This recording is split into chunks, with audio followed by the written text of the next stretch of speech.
Hey family, it's Brother Marlon. Right now, time for segment number 4. I am sharing with you my interview with Reverend Dr. Chris Conti.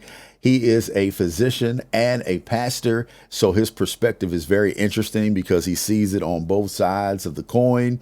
I asked him in this segment about symptoms because I think a lot of us, we don't pay attention to what may be going on the inside. We pay attention on the outside, but God pays attention to what's going on more on the inside. Why don't we do that?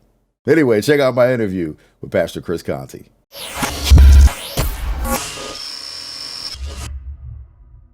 Symptoms. Because I think one thing that we do as people in general, we look at a person and we self determine if they're safe or not. And this is before COVID hit. This is just anything in general. We look and we be like, oh, they don't look sick. They don't look like they, you know what I mean? Even when it comes to men and women, in relations, oh, they don't look like, they look safe. They look like, and I know. Oh yeah, you, yeah, yeah. you know where I'm going. I know what you're saying. I know what you're saying. And working as an emergency physician, I see the uh-oh moment after the fact. Right, And that tends to be part of the conversation all the time. Well, so and so didn't look like they had anything. right, So as far as COVID is concerned, it's a coronavirus. It's a virus that tends to enter into the body through the respiratory system. We breathe it in, we get it in our mouths, we get it in our nose, and so often some of those symptoms initially are respiratory symptoms. And that's what makes it so tough because, is it a cold? Is it the flu? Is it bronchitis?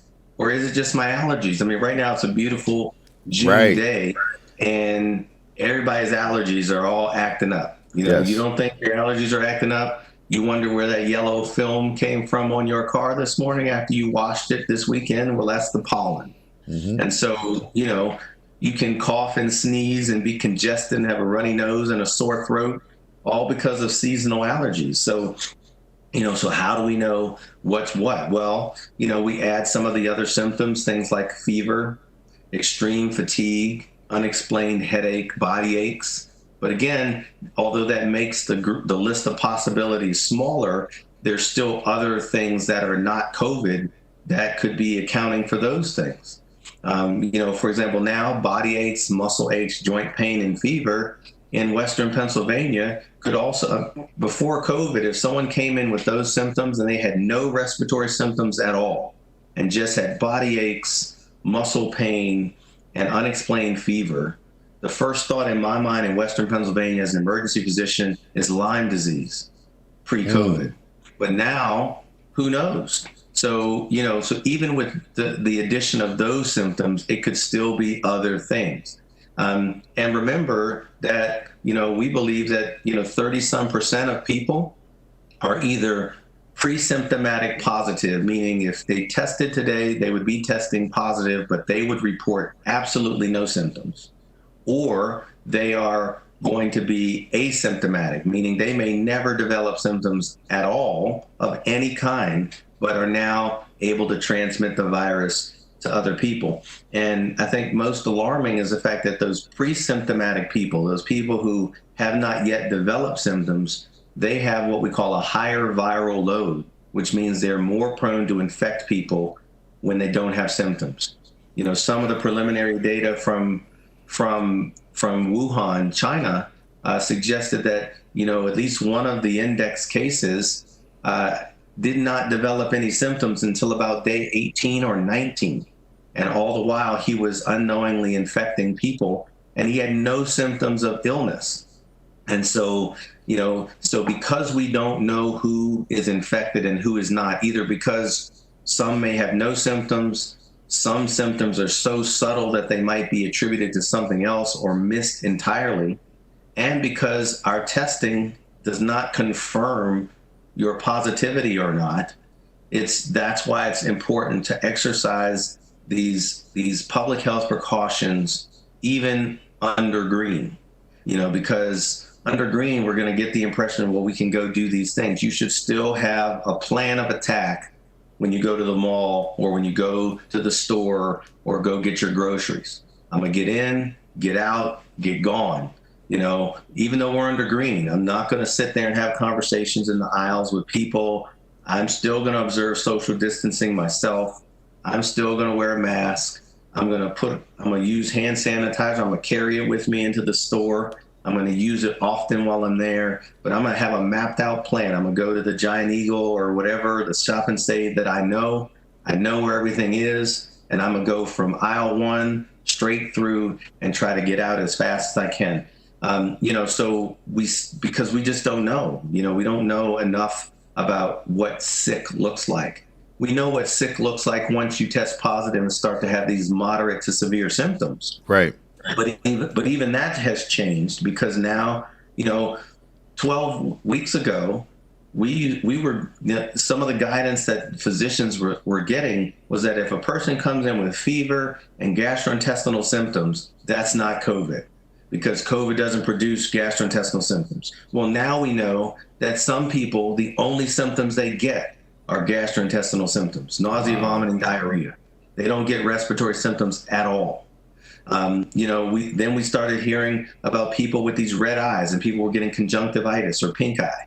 And then we started hearing about people who, they woke up, they went to bed fine, they woke up and they couldn't smell or taste. And now we know that that's part of the symptom complex. So, there's all kinds of things that just, and I'm sure in another few weeks we'll learn even more about, and now we're learning that particularly for whatever reason in the African-American population, we're seeing more African-Americans developing blood clots in their lungs as a manifestation of COVID.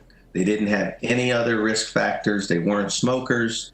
They weren't taking oral birth control. They didn't have a family history. But now with their COVID diagnosis, they're developing blood clots in their lungs or pulmonary emboli. And we don't know why that is. So, just as you mentioned, because it's hard to tell who's sick and who's not, we have to assume that, I'll put it this way. I used to say, assume that the person next to you is sick. Well, that affects people differently because some people say, well, it doesn't matter if they're sick. I'm not going to get sick. Mm-hmm. Well, now I tell people, assume you're sick. And when I put the burden on individuals in that way, I believe it resonates differently because inherently I believe all of us are good and want to do the right thing and do not want to be the cause for making someone else sick. Right. So if you go out and do what you need to do under the assumption that I am sick or potentially sick and don't know it, and I therefore don't want to infect my neighbor, my friend, my coworker, it changes your behavior and makes you more vigilant. So I would just say if you start even under green, because, if you've been tested twice and both tests are negative, then the data suggests that you're far more likely to truly be a true negative.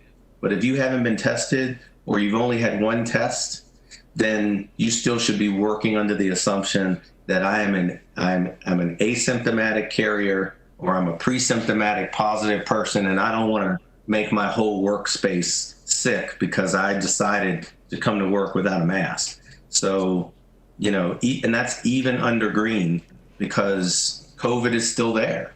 I'm still interested to see, what's going to happen this week with our numbers, because now we're going to be approaching that 10 to 14 days after Memorial Day weekend period of time.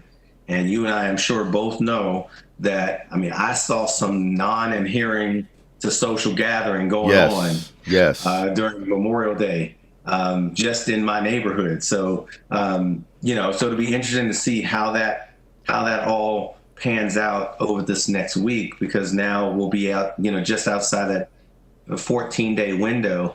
And I wouldn't be surprised if we see maybe a little bump in numbers because of Memorial Day. But that's very telling, because then that tells us that, maybe the move to green needs to be a bit more cautious, because we were under yellow for Memorial Day, right? Right. But I'm telling you, I was under the impression that people had yellow-green color blindness because people were equating yellow and green as the same thing. And we just kind of skipped yellow, or we put yellow on the shelf for Memorial Day weekend. So, Whatever the color is, because until COVID goes away and until we have a vaccine that can be widely distributed, we need to be very, very vigilant, both in our churches and our families and our workspaces and in our social gathering places, in order to keep everybody safe. Because I will say that, the people that I've seen that have been really sick from COVID, that is not a place we want anyone to be. That is when you begin to go down that very, very sick road, that is a very, very tenuous place. And we still know that the sicker you are in terms of symptoms and medical needs that you have, the more likely you are to have severe complications, and the more likely you are to lose your life. And we don't want that. And so don't let green make us think that this thing is over and that our burden is done, because it's not. Yes, that's why I asked the question, because I think that's the assumption among a lot of people that, oh, we're green, so we're good. Let's just go back to how we were before we went on yellow and red and yellow. Right. All right, that's segment number 4, some food for thought. I hope you're learning. I hope you're getting some good information. Please share it with somebody that you feel needs to see this. It's Motivational Monday, so we're just encouraging you with great information and inspiration that hopefully blesses your life. And I got one more segment of this interview. Please comment. Let me know what you're thinking about this. Share it with somebody that needs to hear this information. We appreciate your support. It's Motivational Monday. I'll be back in just a little bit.